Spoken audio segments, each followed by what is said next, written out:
జన విజ్ఞాన వేదిక కేవలం science promotion కోసం ఆరంభింపబడిన సంస్థ. 1988లో ఫిబ్రవరిలో సైన్స్ డే నాడు స్టార్ట్ అయినటువంటి ఈ సంస్థ సమాజానికి సంబంధించినటువంటి అనేక విషయాల్లో సైంటిఫిక్గా ఇన్వాల్వ్ అవుతుంది. మూఢనమ్మకాలకు ఎగైనెస్ట్గా కానీ, లేడీస్కి సంబంధించిన ప్రాబ్లమ్స్ కానీ, అన్నిటికంటే ముఖ్యంగా హెల్త్ ఎడ్యుకేషన్లో చాలా ఎక్కువగా ఇన్వాల్వ్ అవుతుంది. అక్షరాస్యత ఉద్యమంలో జన విజ్ఞాన వేదిక చాలా చురుకుగా పాల్గొని ప్రజల మన్ననలను పొందింది. అదేవిధంగా అనేక ఎడ్యుకేషన్ కమిటీస్లో ఈ జన విజ్ఞాన వేదికకి సంబంధించిన వాళ్ళు ఇన్వాల్వ్ అయ్యి గవర్నమెంట్కి అడ్వైజ్ చేసిన పరిస్థితులు చాలా ఉన్నాయి. ముఖ్యంగా ఈనాడు హై స్కూల్ లెవెల్లో ఇటు తెలంగాణలో కానీ అటు ఆంధ్రాలో కానీ physical science forums, biological science forums అనే పేర్లతో మన టీచర్లంతా కూడా ఈ సైన్స్ టీచింగ్లో ఇన్వాల్వ్ అయ్యి సైన్స్ని చాలా ముందుకు తీసుకువెళ్తున్నారు. అంటే దానికి ముఖ్య కారణం జన విజ్ఞాన వేదిక వాళ్ళకి ఇచ్చినటువంటి దాదాపు 80 ట్రైనింగ్ క్లాసులు అనే విషయం మనందరం ఒకసారి గుర్తు చేసుకోవాల్సిన అవసరం ఉంది.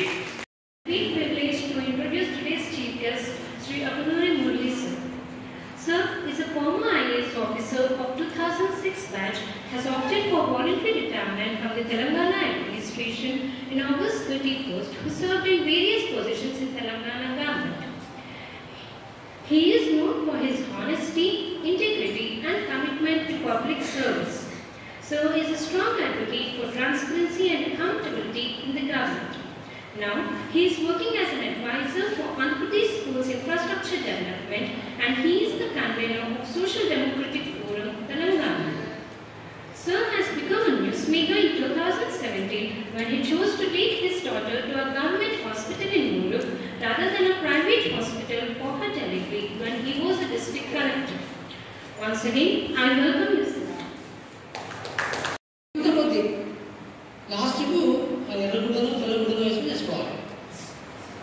That's what the target. అంటే అంత సెల్ఫిష్గా ఉంటుంది బాగా. అది అనుకున్న ఐడియాలజీ అంటే అంతే. దానికి అక్కడ కొంచెం అట్లా ఇట్లా పోయే ప్రసక్తి ఉండదు. అది వచ్చేది లేదు, సచ్చేది లేదు. మళ్ళీ ఐడియాలజీ నుంచి వచ్చే రిజల్ట్స్ కూడా ఏముండవు. మీకు పెట్టినో దట్. సో చాలామంది అనుకుంటారు మీరు పాలిటిక్స్ చేయాలి, మీరు పొలిటికల్ పార్టీ పెట్టాలని. మనం పొలిటికల్ పార్టీ పెట్టి ఏమైతే తెలుసుకుంటే డిపాజిట్లు రావు. So హార్మీగా help చేసిపోతాయి. డబ్బులు అడుక్కోవాలి, నిత్యం ఎత్తాలి, వానికాలు పట్టుకోవాలి, వీనికాలు పట్టుకోవాలి, వాడి విధవని వాడిని వినాలి, వీడిని వినాలి, వాడికి టైం ఇవ్వాలి, వీడికి టైం ఇవ్వాలి, తెలిసిన మనకి వేస్తాను. బట్ ఫైనల్గా ఏమో చేసినా కానీ ఐ థింక్ మనం ప్రాక్టికల్గా వెళ్తాం. సో అట్లాగే రకరకాల ఆర్గనైజేషన్స్ పనిచేస్తుంటాయి. సో ఆర్గనైజేషన్స్ ఎలాగైతే మీరు మొత్తం 17th సెంచరీ ఆన్వర్డ్స్ అప్పటి నుంచి ఫిలాసఫీ జరుగుతుంది. ఫిలాసఫీ మన ఇంటెలెక్చువల్ సాటిస్ఫాక్షన్ గురించి, మన ఐడియాలజీ సాటిస్ఫాక్షన్ గురించి, మన తృప్తి గురించి మనం చదువుకుంటాము, మనం ఆర్గ్యుమెంట్ చేసుకుంటాం. కానీ బట్ ఏంటి రిజల్ట్ ఏంటి అంటే కనపడలేదు. అంటే వెస్ట్లో ఉన్నట్టుగా వెస్ట్లో ఒక మనిషి పీపుల్ క్రియేట్ వండర్స్ లాగా మన దగ్గర అట్లా మనం సమూహాలను ఏం చేయకపోతున్నామని బాధ అనిపిస్తుంటారు. అంటే ఇంక్లూడింగ్ మీ ఆల్సో, అందులో నేను కూడా ఉన్నాను మీ ఫ్యామిలీకి. సో ఏంటి ఎట్లా what shall we do? So దీని సొల్యూషన్ ఏంటి అంటే సొల్యూషన్ దొరకలే. మధ్యకాలంలో పెద్ద అమర్త సేన్ గారు ఆర్గ్యుమెంటేటివ్ ఇండియన్ అని చెప్పేసి బుక్ రాశాడు. అట్లనే ఎగ్జాక్ట్ అట్లే ఉంటాం మనం. ఒక్కొక్కరు ఒక్కొక్క ఆర్గ్యుమెంట్ మీద బదులు చేసుకుంటారు. So I think it's not working. So education ఉంది, ఇప్పుడు ఎడ్యుకేషన్ మీద మాట్లాడాలి తప్పకుండా. సో మీరు వచ్చి మాట్లాడాలి. సో ఎడ్యుకేషన్ ఉంది. సో ఇప్పుడు ఎడ్యుకేషన్ అనేది ఎలా మార్పులు వస్తాయి? అడిగితే కానీ అమ్మాయినా ఓ అబ్బాయినా ఓ పెట్టదని సామెత ఉంది. చిన్న సమస్య క్షణంలో డెలివరీ చేశారు. ఆఫ్రికాలో కూడా డెలివరీ చేశారు. మన దగ్గర లేదు. మనకంటే ఏ పార్టీ పెడితే ఆ పార్టీ వాళ్ళే కావాలి, ఏ కులం వాళ్ళు పెడితే ఆ కులం వాళ్ళే కావాలి. సో ఇట్లాంటి కొన్ని ఉన్నాయి. అది కూడా అందరూ కావాలి సినిమా వచ్చింది. సో కన్వర్టెడ్గా మనకు అమెరికాలో అంటే లాయర్ పోలీసులు చంపేస్తారు కదా. సో అప్పుడు యాక్చువల్గా కాదు బయటకు వచ్చాను that culture wonderful culture. So blocks గురించి బయటలో ఉంటారు అక్కడ మన దగ్గర ఉండడంలో ఇలా దరిద్రపు ఉంటాయి. సో ఇప్పుడు చదువుకి అందరికి కావాలి, ఎడ్యుకేషన్ అయితే అందరికి కావాలి. కాబట్టి ఎడ్యుకేషన్లో కనీసం ఒక education is common need. So దీని గురించి అందరూ మన ముందు రావాల్సిన అవసరం ఉంది. అంటే ఎంత లెర్నింగ్ కావాలి అంటామో, భావదారిద్ర్యం అంటామో, ఎంత భావదారిద్ర్యంలో ఉన్న ఎడ్యుకేషన్ సిస్టంలో చాలా దారుణం. 2024లో ఒక 70 సంవత్సరాలు స్వాతంత్రం వచ్చి ఇప్పటికీ కూడా ప్రీ ప్రైమరీ స్కూల్కి సంబంధించిన క్లారిటీ లేదండి. ప్రభుత్వం దగ్గర క్లారిటీ లేదు, సొసైటీలో క్లారిటీ లేదు. ఏదో ఇక మన పిల్లలు ఎల్కేజీ యూకేజీ అంటే ప్రైవేట్ లైఫ్ చదివిస్తాం అంతే. గవర్నమెంట్ సిస్టమ్ లేదు. ఇది ఎంత దారుణం ఇది. మామూలుగా it's education maybe LKG UKG preparatory class whatever some care also fine, but that is a different subject altogether. కానీ మన దగ్గర లేదు. విషయం ఏంటంటే ప్రీ ప్రైమరీ చదవడం కాదు, ఇది మా సబ్జెక్ట్ అంటాడు. సో ఫైనల్గా ఇద్దరు పడుకోవాలి దీని గురించి. చిత్రం ఏంటంటే సో అంటే అసలు ఇంత కన్ఫ్యూజింగ్ సిస్టమ్, కన్ఫ్యూజింగ్ సిచ్యువేషన్ అనేది చాలా దురదృష్టకరమైన విషయం ఇది. సో రకరకాల ఎడ్యుకేషన్ అనేది ఏంటంటే నేను చూసినలాగా 6-7 సంవత్సరాల నుంచి ఎడ్యుకేషన్ కొంచెం డీప్ వెళ్తున్నాను. అంతకుముందు అంతా gold development, anti power programmes, livelihoods programmes, infrastructure వాటి పనిచేశాను. బట్ లాస్ట్ 7-8 years నుంచి ఎడ్యుకేషన్ ఎందుకంటే నాకు అర్థమైంది. మనం గొర్రెలు ఇస్తున్నాం, బర్రెలు ఇస్తున్నాం, ల్యాండ్ డెవలప్మెంట్ చేస్తున్నాం, లేకపోతే వేజ్ ఎంప్లాయ్మెంట్ ఇస్తున్నాం, లేదు లాభం లేదు. సో ఎడ్యుకేషన్తోనే మార్పు రావాలి. ఎడ్యుకేషన్లో మార్పు వస్తేనే మనకి డెఫినెట్గా ఒక మంచి సొసైటీ వస్తుంది అనేది నాకు బాగా అర్థమైంది. So this is the thinking. ఇది చేస్తేనే జేబీ వర్క్ ఎందుకు కష్టపడాల్సి వస్తుంది. మీరు ఏం తెలియదు పెద్ద మార్పు రా సొసైటీలో. ఎందుకంటే మనకంటే వాళ్ళు 1000 రెట్లు యాక్టివ్ ఉన్నారు, 1000 రెట్లు బలంగా ఉన్నారు. రాదు, ఎప్పటికీ జరగదు. అంతే. కాకపోతే మీలాంటి నాలుగు బ్రిడ్జిలాగా పనిచేస్తారు అంతే. చార్వాకులు పనిచేసినట్టు బ్రిడ్జిలాగా మధ్యలో అక్కడికి వచ్చారు కదా. ఆ బస్తలో బసేశ్వరుడు వచ్చాడు. ఏమైంది రాసుకి? ఆయన కూడా నిలబేసుకున్నారు. సో బుద్ధులు వచ్చాడు, ఏమైంది? ఆయన కూడా నిలబేసుకున్నారు. So because it small things. So ఎప్పటికీ మనం పిక్చర్గా పనిచేస్తుంది తప్ప కాంక్రీట్గా మాత్రం ఎప్పటికీ రాదు.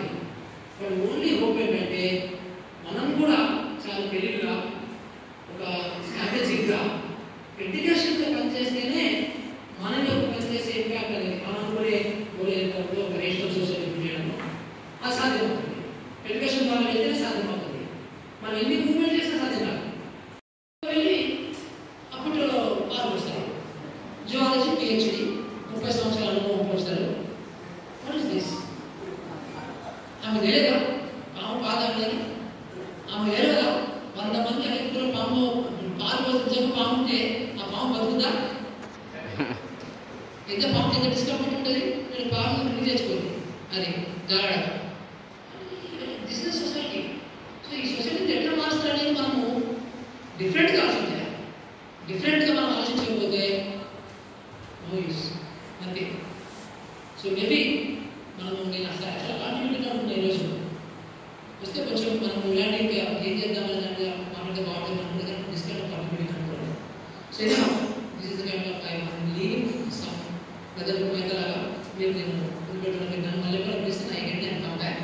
సో ఇది ఏం చేయాలి దాని మీద మేబీ ఇది ఒక గ్రూప్ ఉంది, ఇంకా సిపిఐ ఎంప్లాయ్ గ్రూప్ ఉన్నది. మన గ్రూప్ లేదు, మన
సిచ్యువేషన్ ఉంటే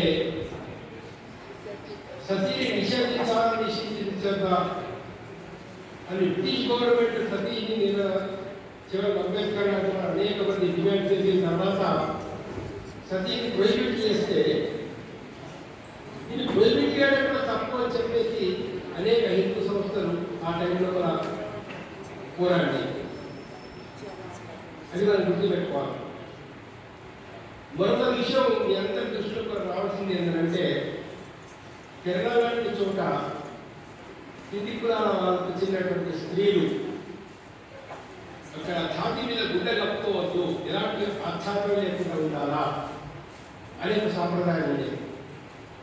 ఈ సాంప్రదాయం తప్పు. వాళ్ళు కూడా కనీసం తమ పక్షస్థలం మీద గుడ్డ కప్పుకునే అవకాశం ఉండాలి అని చెప్పేసి అహోపత్రిక పోరాటం జరిగింది. దానికి చాలా మంది ఒప్పుకోలేదు ఆర్థడాక్స్ వాళ్ళు. ఇక టెంపుల్ ఎంట్రీ ఎవరికి ఉండాలా, ఎవరికి ఉండద్దు అంటే టెంపుల్ ఎంట్రీ అనేటువంటిది ఎస్సీలకు కానీ నిమ్మజాతులకు కానీ కొన్ని అప్పటి ప్రాసెస్ కానీ టెంపుల్ ఎంట్రీ అనేది లేదు. అసలు టెంపుల్ ఎంట్రీకే పెద్ద పోరాటం చేసి వచ్చింది. టెంపుల్ ఎంట్రీ మీద ఎన్నో చట్టాలు తీసుకొస్తే ఆ చట్టాలన్నీ కోర్టులో ఛాలెంజ్ చేసినారు. కొన్ని కోర్టులు అటు తీర్పు చెప్పినాయి, కొన్ని కోర్టులు ఇటు తీర్పు చెప్పినాయి. టెంపుల్ ఎంట్రీ చేయడం వల్ల మా టెంపుల్ మైలపడిపోయింది, మా గుడి మైలపడిపోయింది అని చెప్పేసి ఆ టెంపుల్ ఎంట్రీ చేసిన నాయకుల మీద దాదాపు ఆ రోజుల్లోనే 7 లక్షల రూపాయలు అప్పుడు మా యొక్క మందిరానికి ఇవాళ కాంపెన్సేషన్ అని చెప్పేసి ఒక కేసు అయింది. దాన్ని జడ్జి డిఫర్ అయినాడు మరి ఇన్ఫర్మేషన్ అందులో. సో ఎట్లాంటి పరిస్థితులు ఉన్నాయంటే ఏది ఏ ఆచారం కరెక్ట్, ఏ ఆచారం కరెక్ట్ కాదు, దేన్ని ఫాలో చేయాలా, దేన్ని ఫాలో చేయదు అంటే ఎవరైతే ఆర్థడాక్స్ భావాలు ఉన్నటువంటి వాళ్ళు ఉన్నారో వాళ్ళ యొక్క ఇన్ఫ్లుయెన్స్ అనేటటువంటిది ఈవెన్ బ్రిటిష్ గవర్నమెంట్ కూడా వాళ్ళ ఇన్ఫ్లుయెన్స్ అనేది పెద్ద ఎత్తున పనిచేసింది. ఈ బ్యాక్గ్రౌండ్లో మనకి ఇండిపెండెన్స్ వచ్చింది. మరొక వైపు ముస్లిం జాతీయవాదులు ఇవన్నీ ఉన్నప్పటికీ కూడా బాబాసాహెబ్ అంబేద్కర్ ఆయన ఎంతో అధ్యయనం చేసి రేషనల్ థింకింగ్ తోటి తర్వాత పర్టికులర్ ఆయన తనను తాను డిఫెండ్ చేసుకోవడానికి, తన భావాన్ని డిఫెండ్ చేసుకోవడానికి గౌతమ బుద్ధుని యొక్క బోధనలు కూడా చాలా వరకు ఆయన అక్కడక్కడ చెప్పడం జరిగింది. అసలు మనిషికి సమానత్వం అనేది ఉందా లేదా, అన్ని కులాలకు ఈక్వాలిటీ అనేది ఉందా లేదా, అందరినీ ఈక్వల్గా ట్రీట్ చేయాలా చేయొద్దా అనేది ఒక పెద్ద సమస్య ఆ రోజుల్లో కాదు. పోనీ ఈ ఆచారాలు, ఈ వ్యవహారాలు అంటే ఇంకొక నిమిషం మీ దృష్టికి తీసుకొని వస్తే మరి వేదాల్లో ఇది ఉందా? ఒరిజినల్ వేదిక్ లిటరేచర్లో ఏముంది అంటే ఋగ్వేదం కావచ్చు, యజుర్వేదం కావచ్చు, 4 వేదాలతో కూడా కొంత పరిశీలన చేసి చూసినట్లయితే మనం ప్రకృతి దేవతను పూజించాలి. అంటే సూర్యుడి వల్ల ఎంత ఏం జరుగుతున్నది, గాలి లేకుంటే మనిషి బతకడు, నీటి యొక్క ప్రాధాన్యత ఏంటిది అంటే సముద్రాలను, నదులను, కొండలను, పర్వతాలను ప్రధానంగా ప్రకృతి దేవతలనే వాళ్ళు చేయడం. ఒకనొక దశలో ఒకరైతే కొంచెం పోయిన తర్వాత ఆ దేవతలను తృప్తిపరచడం కోసం యజ్ఞాలు యాగాలు చేయాలనడం, యజ్ఞాల యాగాలలో కూడా మనం ఈ యొక్క జంతు బలి అనేటటువంటి పెద్ద ఎత్తున ఉండేది. మనుధర్మ శాస్త్రంలో ఒకటి ఉంది, బహుశా మీ దృష్టికి వచ్చిందో లేదో తెలియదు. యజ్ఞాలు చేసే బ్రాహ్మణుడు కనుక గోమాంసం తినకపోతే నరకానికి పోతుందనే మాట. యజ్ఞాలు చేసే బ్రాహ్మణుడు గోమాంసం తినకపోతే నరకానికి పోతాడు అనేటటువంటిది అక్కడ నన్ను కొంచెం ఇబ్బంది పెట్టినటువంటి ఒకటి మనుధర్మ శాస్త్రం. ఇంకోటి ఏముందంటే బ్రాహ్మణులు కానీ క్షత్రియులు కానీ ఇలాంటి వాళ్ళు యజ్ఞయాగాలు చేసినప్పుడు లేదా కనీసం ఈ యొక్క తప్పినారు టైంలో భోజనాలు పెట్టినప్పుడు ఆహార పదార్థాలు కనుక మిగిలితే కుక్కలకు పెట్టండి, నక్కలకు పెట్టండి, కానీ శూద్రులకు పెట్టద్దు అని స్పష్టంగా ఉంది ధర్మశాస్త్రం. ఎంతటి వివక్షత అనేటటువంటిది ఈ సమాజాన్ని రూల్ చేసింది అని అంటే మనం ఊహించడానికి వీలైనటువంటి ఒక వివక్షత సమాజంలో శిక్షలు కూడా ఒక అగ్రకులాలకు చెందినటువంటి వ్యక్తి కనుక రేప్ చేసినట్లయితే అయినా నువ్వు వేదం తీసిన వాడివి, చదువుకున్న వాడివి, ఇలాంటి పనులు చేయకూడదు, మందరించి పంపాలి. అదే క్షత్రుడైతే ఒక చిన్న పనిష్మెంట్ ఇవ్వాలి, ఫైన్ లాంటిది వేయాలి. అదే శూద్రుడంటే బ్రాహ్మణ, వైశ్య, క్షత్రియులు తప్పించి మిగిలిన వాళ్ళందరూ శూద్రుడు అతను లెక్కలు ఇవ్వాలంటే. అదే శూద్రుడు ఒక ఎస్టీలో మరొకరు కనుక రేప్ చేసినట్లయితే అంగాన్ని తీసేయాలా, లేకపోతే ఉందో తల తీసేయాలా? దిస్ ఈస్ వేరే ఇది ప్రిపేర్ అవుతున్న రోజులకి, ఇది ప్రిపేర్ అవుతున్నటువంటి ఇలాంటి అభిప్రాయాలను, ఇలాంటి భావాలని ఎంతో ఎదుర్కొని బాబాసాహెబ్ అంబేద్కర్ మనకు రాజ్యాంగంలో equality, equal opportunity, freedom of thought, freedom of expression, సంఘాలు పెట్టుకునే హక్కు, ఇలాంటి ఒక చాలా హక్కులు ఆయన విప్లవాత్మకమైన హక్కులు తీసుకొచ్చాడు. మరి మహిళల పట్ల డిస్క్రిమినేషన్ ఏంటంటే ప్రపంచం మహిళల పట్ల డిస్క్రిమినేషన్ చూపించడం అర్థం కాదు. ఒక హిందూ ఆస్తి ఎవరికి ఉండాలి, ఎట్లా ఉండాలని అంటే హిందువుల ఆస్తి ఎవరైనా కావచ్చు, ఇది బిడ్డలందరికీ, కొడుకులు బిడ్డలకు అందరికీ ఈక్వల్గా డిస్ట్రిబ్యూషన్ చేయాలా అని హిందూ సక్సెషన్ యాక్ట్లో బాబాసాహెబ్ అంబేద్కర్ ఒక ప్రపోజల్ చేస్తే చాలా మంది అప్పుడున్నటువంటి కేంద్ర క్యాబినెట్లో ఉన్నటువంటి 80-90% మంది ఈ యొక్క దీన్ని ఒప్పుకోలేదు. అంటే మన మెంటాలిటీ మనసుతో ఉంటారు, ఇది మా హిందూ ధర్మానికి వ్యతిరేకము,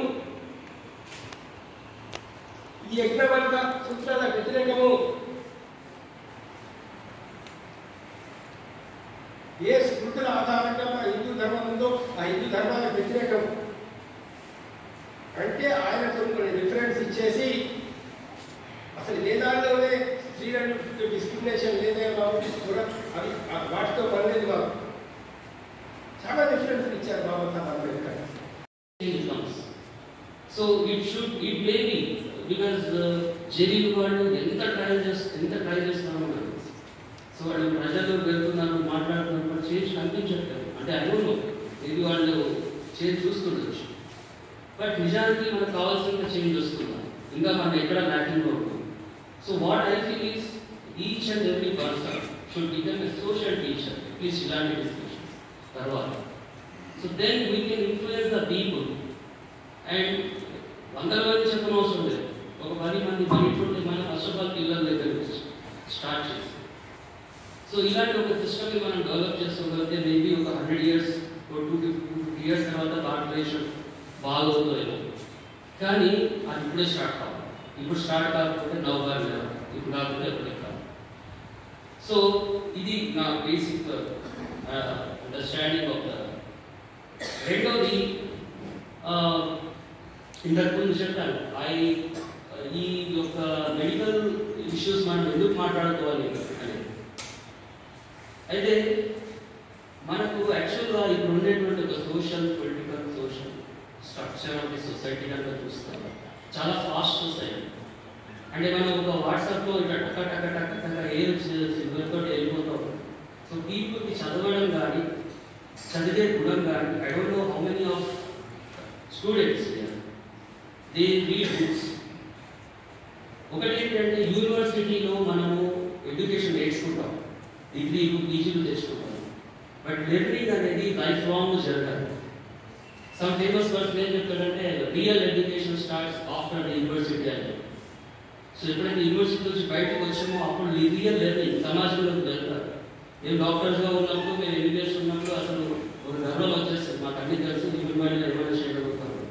but then we go into the society, అంటే బయటకు వచ్చేసి దున్నేద్దాం, పొడిచేద్దాం, అందరిని వర్తించేద్దాం అనుకుంటుంది. That is not so easy, because you are dealing with the society, not with the person. So సొసైటీలో ఉండేటువంటి ఎన్నో మూఢనమ్మకాలు వాటితో వస్తారు patients. So when you go into the society will understand in what society అని ఇది. So అందుకే real learning అక్కడ స్టార్ట్ అవుతుంది. సో ఫర్ ఈవెన్ ఆ సోషల్ ఫేస్ లేకుండా అయిపోతుంది ఈ రోజుల్లో. గమనించండి, స్టూడెంట్స్ అందులో ఎందుకు సోషల్ ఫేస్ ఉండడం, గుడి గారు చాలా మంచి పాయింట్స్ చెప్పారు.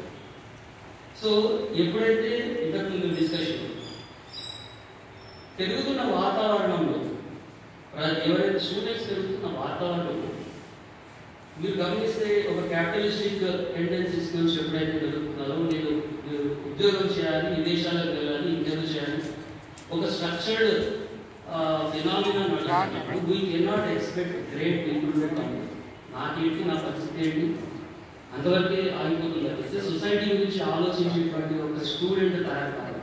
అందుకే వాటికి సోషల్ ఫేస్ ఉండదు. ఒక డాక్టర్కి సోషల్ ఫేస్ ఉండదు. వాడు వచ్చాడంటే లాగడము, గుంజడము, వాడిని తీర్చి చేయడం.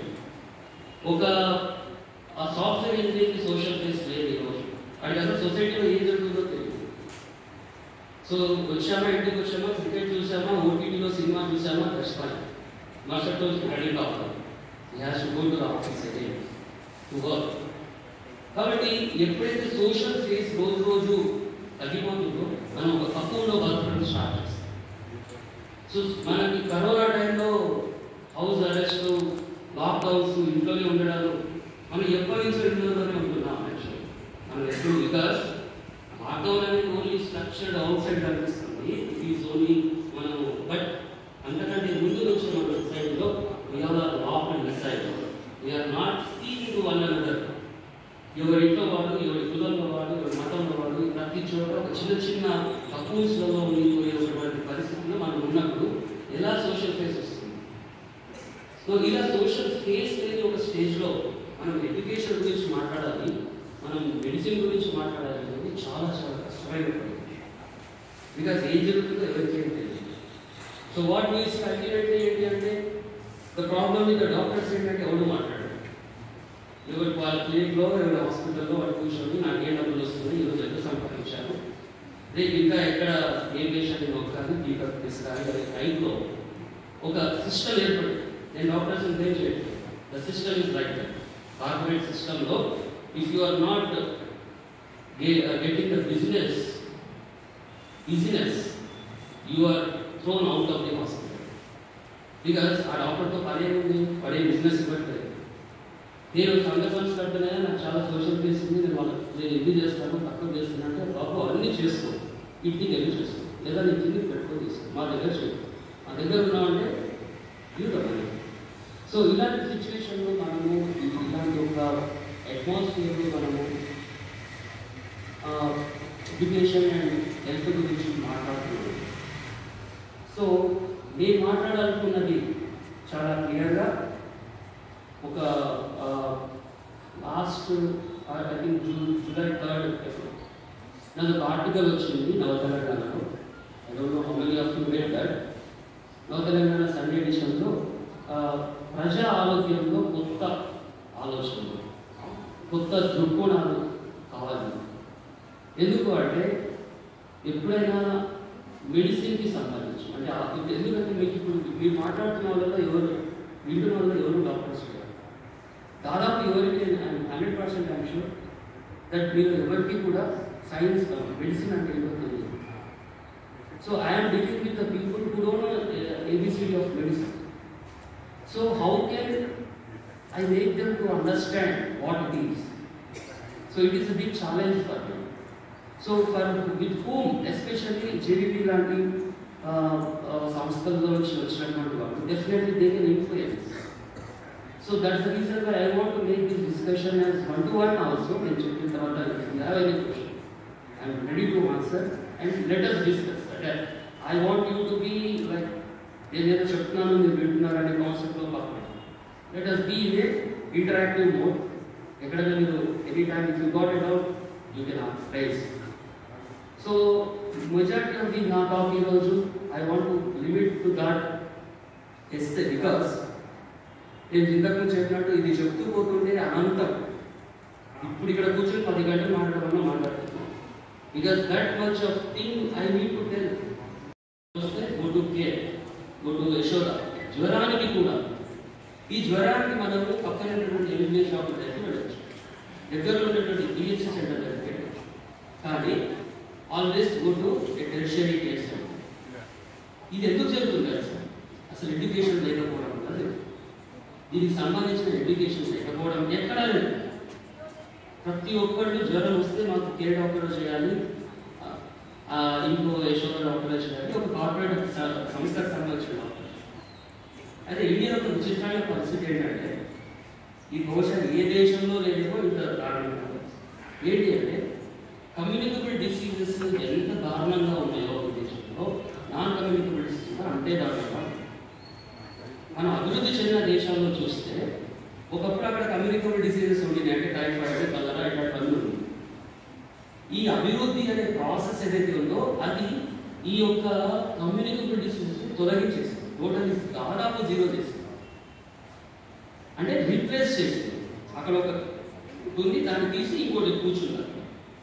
సో అక్కడ ఎడి కూర్చుని అక్కడ కమ్యూనికబుల్ డిసీజెస్ అంటే హార్ట్ అటాక్స్ లేకపోతే క్యాన్సర్స్ అలాంటివి కూర్చున్నారు. అంటే రీప్లేస్ చేయగలిగేది. రీప్లేస్ చేయగలిగింది ఏంటి? అభివృద్ధి. కమ్యూనికబుల్ డిసీజెస్ సంబంధించిన అది ఎట్లాంటి అభివృద్ధి నేను చెప్తాను. బట్ ఇండియాలో కమ్యూనికబుల్ డిసీజెస్ ఎంత పవర్ఫుల్గా ఉన్నాయో నాన్ కమ్యూనికబుల్ డిసీజెస్ కూడా అంతే పవర్ఫుల్. అంటే రెండు ఇక్కడ అక్కడ ఒకటి రీప్లేస్ చేసింది డెవలప్మెంట్ ద్వారా, ఇక్కడ రెండు అలాగే ఉన్నాయి, రోజు రోజుకి పెరుగుతూనే ఉన్నాయి. అయితే ఇక్కడ మనం గమనించాల్సింది ఏంటంటే, majority of the communicable diseases primary and secondary care సెంటర్స్లలో, అంటే ఒక స్పెక్ట్రమ్ ఆఫ్ డిసీజెస్ తీసుకుందాం, ఒక పెద్ద స్పెక్ట్రమ్ డిసీజెస్. దీంట్లో 70% of the diseases primary secondary కేర్లో తగ్గిపోయేటువంటి జబ్బు.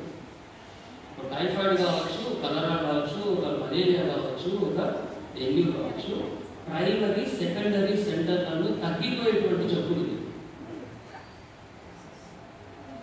70% సింపుల్ ఇంటర్వెన్షన్స్ తో, అంటే just give a medicine, give an antibiotic, వాడికి ఫ్లూయిడ్స్ ఇవ్వాలి, వాడికి కొన్ని కౌన్సిలింగ్ చేయాలి, ఇది తినాలి, తినకూడదు అని చెప్తే తగ్గిపోయేటువంటి జబ్బులు ఈరోజు మనం 70%. 20%, 15 to 20% ఆఫ్ జబ్బులు సెకండరీ సెంటర్స్, అంటే ఏదో అపెండిసైటిస్ వచ్చింది, ఇక్కడ ఏదో కణకి వచ్చింది, ఇక్కడ ఏదో కణకి వచ్చింది, అది తొలగించాలి, గోరు చుట్టాయి, ఇలాంటి చిన్న చిన్న జబ్బులు ఏవైతే ఉన్నాయో అవి లేదా ప్రెగ్నెన్సీ డెలివరీస్ చేయాలి, అవి సెకండరీ సెంటర్స్లో బాగా అవుతాయి. అంటే గమనించండి, దాదాపు 70+8, 85% ఆఫ్ జబ్బులు చాలా చిన్న ఇంటర్వెన్షన్స్తో మనం తగ్గించాలి. ఒక 50% ఆఫ్ జబ్బులు ఏవైతే హార్ట్ అటాక్స్ ఉన్నాయి, తర్వాత కిడ్నీ ఫెయిల్యూర్స్, ఇవి టెరిషరీ సెంటర్స్లో వెళ్తాయి. అంటే health distribution should be like that. So ఇప్పుడు ఏమైంది అంటే, ఎప్పుడైతే ఈ ప్రైమరీ సెకండరీ సెంటర్స్ టోటల్గా స్మాష్ చేసే ఒక వ్యవస్థ ఏర్పడిందో, ఈ 85% ఆఫ్ పీపుల్ టెరిషరీ సెంటర్కి వెళ్తారు, ఇక్కడ వెళ్ళట్లేదు. So again they are going to the tertiary centres. Tertiary సెంటర్స్లో టెర్మినల్ కేర్కి సంబంధించినటువంటి జబ్బులు డీల్ చేయాల్సిన టెరిషరీ కేర్స్ సింపుల్ జబ్బులు కూడా డీల్ చేస్తుంది. ఎందుకు రేటు పెరగవు? డిమాండ్ ప్రకారం. ఎందుకు వాళ్ళు అంతగా ఒక ఐసీయూలో అడ్మిట్ అయితే 50,000 పడే వస్తుంది? ఎందుకంత వస్తుంది? అది డిమాండ్ ఉంది, వస్తున్నారు జనాలు, అడ్మిట్ అవుతున్నారు, సో పెంచుతూనే ఉంటారు. It's business model, it's not a service model. And దీని గురించి ఎవరు అడ్రస్ చేయట్లేదు, నెంబర్ 1. నెంబర్ 2, అసలు దీని గురించి డిస్కషన్ లేదు. ప్లేలో ఒక మాట అంటాడు, ఏదైతే పౌర సమాజం డిస్కస్ చేస్తుందో, ఏ విషయాలైతే పౌర సమాజం పదే డిస్కస్ చేస్తుందో, అది ఆ పౌర సమాజం యొక్క సంస్కృతిగా మారుతుంది. మన సంస్కృతి ఏమైంది అంటే, టోటల్గా కార్పొరేట్ వ్యవస్థకు మాత్రమే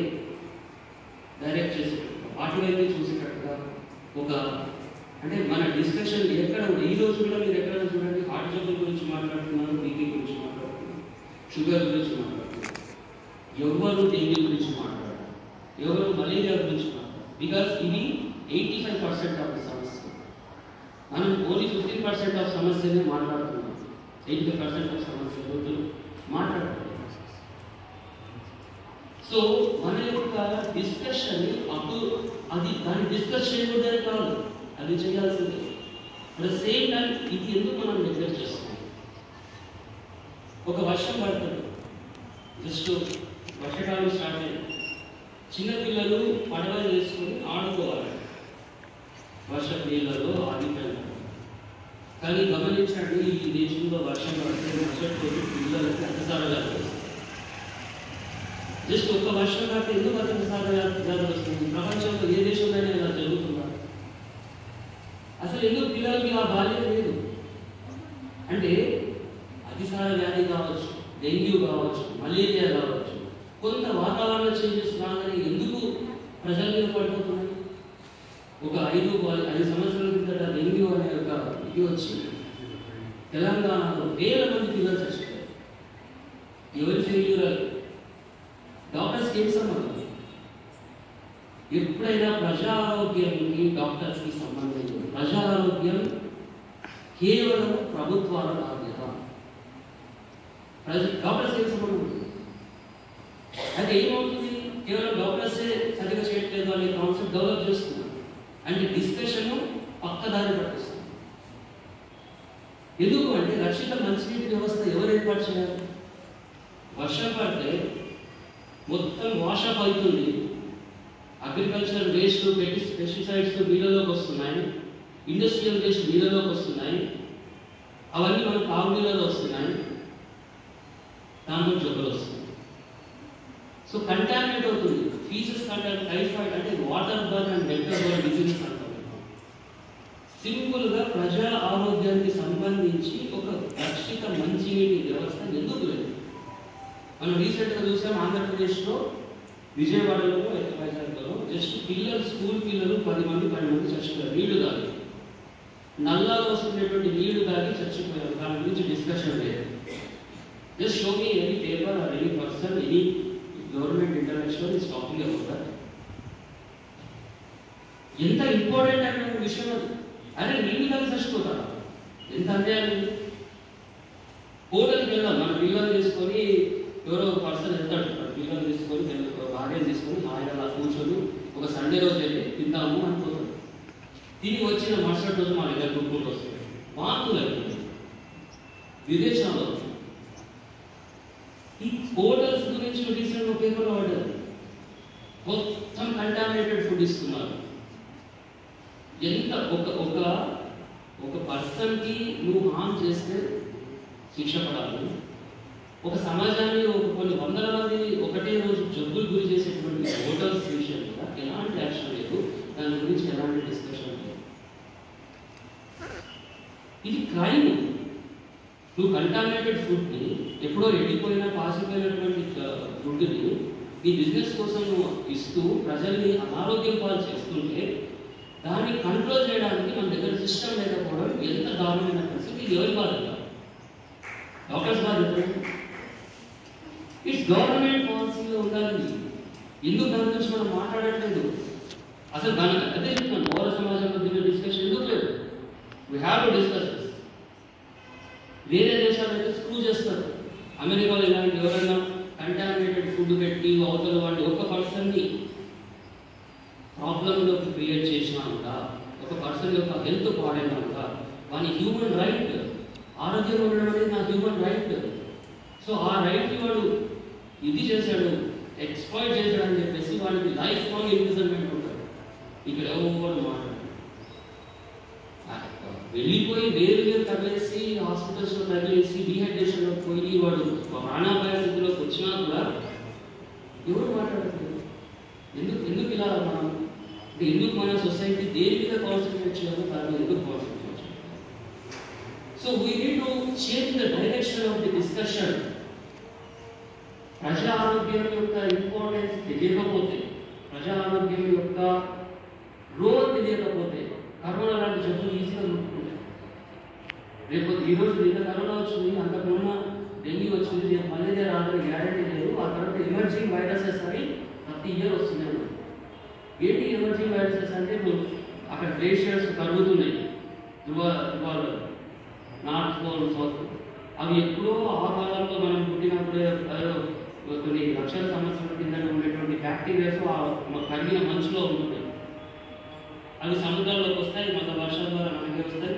సో ఇది ఏంటి అంటే కొత్త కొత్త వైరస్లు, కొత్త కొత్త బ్యాక్టీరియాలు వచ్చే ఒక క్లైమేట్ చేంజ్ అనేది జరుగుతుంది. సో రేపొద్దున ఇంకా కరోనా కంటే భీకరమైనటువంటి పాండమిక్స్ రావు అని ఎలాంటి ఇది లేదు, కంపల్సరీ వస్తుంది. సో దీని గురించిన చర్చ మనకు అసలు ఇదే కదా ఇంపార్టెంట్. జ్వరం వస్తుంది, బీపీ వస్తుంది, షుగర్ వస్తుంది, ఆ పర్సన్ వెళ్తాడు అని ఆ పర్సన్ యొక్క పర్సనల్ సమస్య, అది పెద్ద సమస్య కాదు అన్నట్టు. అది ఆ పర్సన్ వెళ్ళి పర్సనల్గా డాక్టర్ని కలిస్తే ట్రీట్మెంట్ జరుగుతుంది. బట్ నీళ్ళు తాగితే పిల్లగాడు చనిపోవడం ఏంటి, ఫుడ్ తింటే చనిపోవడం ఏంటి, అంటే వాటర్ వ్యవస్థ, డ్రగ్స్, ఆల్కహాల్, స్మోకింగ్ ఎవరు కంట్రోల్ చేయాలి? డాక్టర్స్ ఎందుకు చేస్తారు? గవర్నమెంట్ చేయాలి, పాలసీస్ రావాలి, వాటిని అడ్రస్ చేయాలి. ఈరోజు ఒక స్టడీ ఏంటి అంటే నాకు తెలిసిన ఒక మిత్రురాలు చెప్పింది, ఎస్సీ ఎస్టీ కమ్యూనిటీలో ఆమె అబ్జర్వ్ చేసిన వాళ్ళు 45 years is the last birth, especially males. అదొక పెద్ద సోషలాజికల్ ప్రాబ్లం మన దగ్గర. సో దాని గురించి ఎవరు అడ్రస్ చేయలేదు, ఎవరు మాట్లాడలేదు. అంటే ఎంత ఎక్కువగా ఈ యొక్క ఆల్కహాలిజం కావచ్చు, డ్రగ్స్ కావచ్చు, స్మోకింగ్ కావచ్చు, వీళ్ళ జీవితాన్ని అతలాకుతలం చేస్తుంది. ఆ స్త్రీలు ఒంటరి అయిపోతున్నారు. ఏంటి ఒంటరి మహిళలకు మళ్ళీ ప్రాజెక్ట్ అది కాదు కదా కావాల్సింది. అసలు వీళ్ళు ఎందుకు ఒంటరి మహిళలు, ఎలా వాళ్ళ హస్బెండ్స్ చనిపోతున్నారు, దానికి రీజన్ ఎక్కడుంది, దానికి మూల కారణాలు ఎక్కడుంది అని వెతికే ఒక వ్యవస్థ లేని. ఎందుకు చెప్తున్నామంటే ఫర్ ఎగ్జాంపుల్ ఈ సమాజం ఆరోగ్యంగా ఉంది అనడానికి కొన్ని ఇండికేషన్స్ ఉన్నాయి. వాటిని సోషల్ డిటర్మినెంట్స్ ఆఫ్ హెల్త్ అంటారు. ఏంటో social determinants of health? Maternal mortality rate ఎంత ఉంది, ఇన్ఫాంట్ మోర్టాలిటీ రేట్ ఎంత ఉంది, అంటే ఒక తల్లుల గర్భస్థ తల్లుల మరణాలు ఎన్ని ఉన్నాయి పర్ ఇయర్, పిల్లల మరణాలు ఎన్ని ఉన్నాయి, డాలీ అంటాం, డిజబిలిటీ అడ్జస్టెడ్ లైఫ్ ఇయర్స్. ఒక సమాజానికి డాలీ అని చూడాలి. అంటే ఇక్కడ ఒక సమాజం 100 మంది ఉన్నారంటే ఈ డాలీ అనేది ఎంత ఉంది అంటే దీంట్లో కొంతమంది డిజబిలిటీస్ ఉంటాయి, వీళ్ళందరికీ అడ్జస్ట్ అయిన తర్వాత వీళ్ళందరూ ఎన్నేళ్ళు బతుకుతారు. సో అట్లా కొన్ని క్యాలిక్యులేషన్స్ ఇవన్నీ మనకు. తర్వాత ఎయిర్ క్వాలిటీ, వాటర్ క్వాలిటీ, ఎవరికి తెలుస్తుంది వాటర్ క్వాలిటీ ఎలా ఉందో? అంటే స్మాల్ థింగ్, నాకు జస్ట్ స్కిన్ ఇన్ఫెక్షన్ లాగా వచ్చింది నా చేతిలో అయితే ఇట్ ఈస్ సోరియాసిస్ అంటున్నాను. వాళ్ళ డాక్టర్ గారిని కూడా మా ఫ్రెండ్ అయితే అది సోరియాసిస్ ఇస్తాను స్టార్ట్ ట్రీట్మెంట్, ఏం మార్పు రాలేదు. అయితే వన్ థింగ్ సింపుల్గా జస్ట్ ఇంట్లో ఉండేటువంటి వాటర్ సిస్టమ్, అంటే అప్పటిదాకా నల్ల నీళ్ళు మాత్రమే తాగలేదు. ఏమో తాగాము, ఇది రక్షిత మంచినీటి వ్యవస్థ గవర్నమెంట్ కల్పిస్తుంది కాబట్టి మనం తాగుదాం అనుకుంటాం. కానీ ఎప్పుడైతే ఆ సిస్టమ్ నుంచి మేము మామూలుగా ఏదో యూరేకా ఫోర్స్ ఫిల్టరింగ్ ఏదో వచ్చింది, ఆర్ఓ కాదు, ఆర్ఓ ఇస్ డిఫరెంట్. ఆర్ఓ అనేది రివర్స్ ఆస్మోసిస్తో మొత్తం అన్ని డాష్ అవుట్ చేసేస్తారు. సో ఇట్స్ ఎలక్ట్రోలైసిస్ తోటి చేసినటువంటి ఒక విషయం.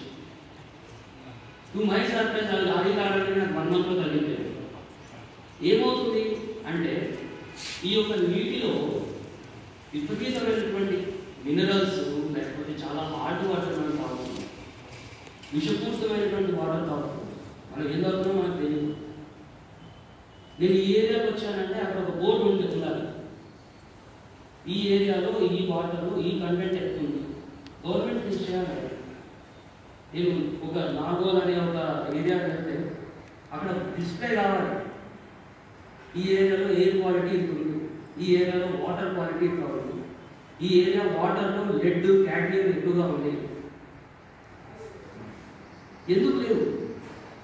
అది ఉంటే కదా. ఇప్పుడు లెడ్, క్యాడ్మియం అవి లోపల హెవీ మెటల్స్ పోతూ ఉంటాయి. చాలా మంది కిడ్నీ జబ్బులతో వస్తారు. వాళ్ళు తాగే నీళ్ళలో వాళ్ళ అక్కడ ఉండేటువంటి హెవీ మెటల్స్ కలవడం వల్ల, అగ్రికల్చరల్ బ్లీచింగ్ జరగడం వల్ల, అక్కడ ఉండేటువంటి పెస్టిసైడ్స్ కలవడం వల్ల కిడ్నీస్ పాడైపోతుంది. సో ఎవరికి తెలియదు ఏ తాగే నీళ్ళు నిజంగా నీళ్ళ లేకపోతే పాయిజనా.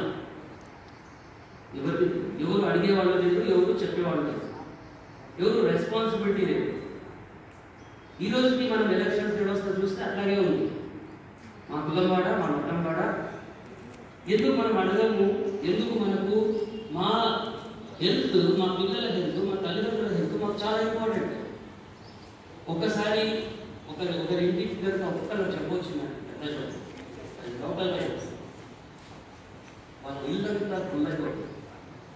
ఒక కిడ్నీ జబ్బు చాలు, మీ పిల్లల కోసం మీరు డబ్బు పెట్టుకొని ఉంటారు.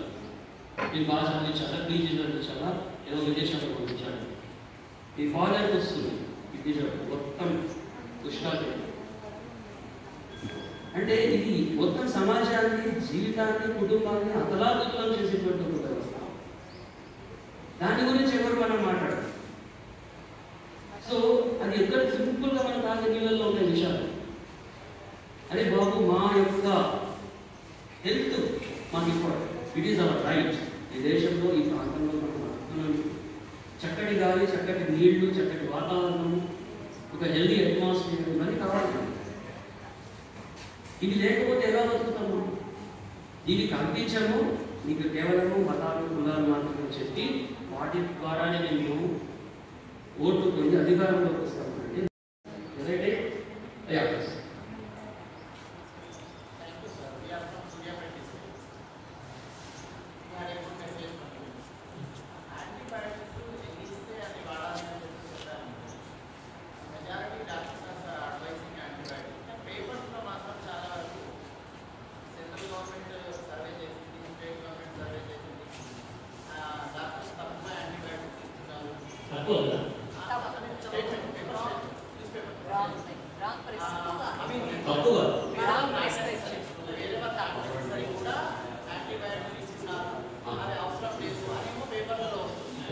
మరి ఎగ్జాక్ట్ యాక్చువల్లీ ఇవ్వాలా, అసలు అవసరం లేదా, మరి మేము వాడాలా, అది అవసరం లేదా, ఏ కేసు ఎలా అనేది ఎలా అనుకుంటాం, ఎంతవరకు యాంటీబయాటిక్స్ పిల్లలకి ఎప్పటి నుంచి స్టార్ట్ చేయాలి?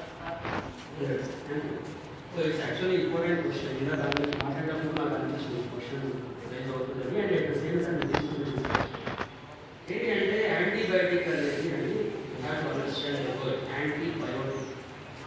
సో ఎప్పుడైతే బ్యాక్టీరియల్ ఇన్ఫెక్షన్స్కి మాత్రమే యాంటీబయాటిక్స్ ఇవ్వాలి. బ్యాక్టీరియా, ఫర్ ఎగ్జాంపుల్ కరోనా టైంలో అందరూ డాక్టర్స్ అయిపోయి ఇన్ఫర్మేషన్ వేసుకొని హౌ డేంజరస్. ఎందుకంటే కరోనా అనేది వైరస్కి యాంటీబయాటిక్ పనిచేయాలి. Antibiotic is directed only to the bacterial infection. But ఈరోజు ఏమైందంటే జ్వరం వస్తే యాంటీబయాటిక్ స్టార్ట్ చేయాలి. ఇది ఎందుకు అవుతుంది అంటే ఫర్ ఎగ్జాంపుల్ ప్రజలకి కూడా ఇమీడియట్ రిజల్ట్ కావాలి. జ్వరం వచ్చింది, వాడి ఓపిక ఉండదు, 5 రోజులు ఉండదు. నాకు రేపు తగ్గాలా, రేపు నేను బయటికి వెళ్ళాలా, లేకపోతే నేను ఆఫీస్కి రేపు తగ్గాలా. సో వచ్చేలాగే దానికి అందరికీ చేయాలన్నా ఉంటారు. ఎందుకంటే అది వచ్చిన యాంటీబయాటిక్ బ్యాక్టీరియల్ డిసీజ్గా వైరస్ వాటి ఇంకా ఫ్యాక్టరీ ఉంటుంది. సో ఇప్పుడు ఏమవుతుందంటే చిన్నగా నేను రాశాను యాంటీబయాటిక్ రాయకుండా రోజు రాశాను. బట్ వేరే డాక్టర్ వాడు యాంటీబయాటిక్ అంటే 3 రోజులు ఈ పర్సన్ వాడతారు, తగ్గదు. సో 4th డే రోజు మనకి తగ్గుతుంది. వైరల్ డిసీజ్ అంటే 4-5 days వరకు అయిపోతుంది. కానీ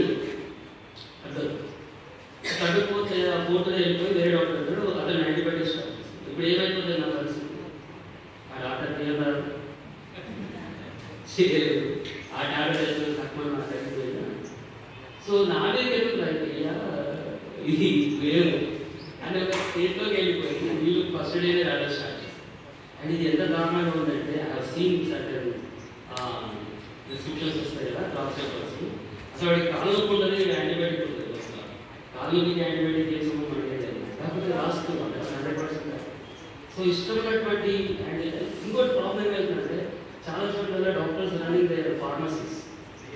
సో వాళ్ళ ఫార్మసీలో అందులో ఏంటంటే throw more tablets into the cut patient పెట్టారు.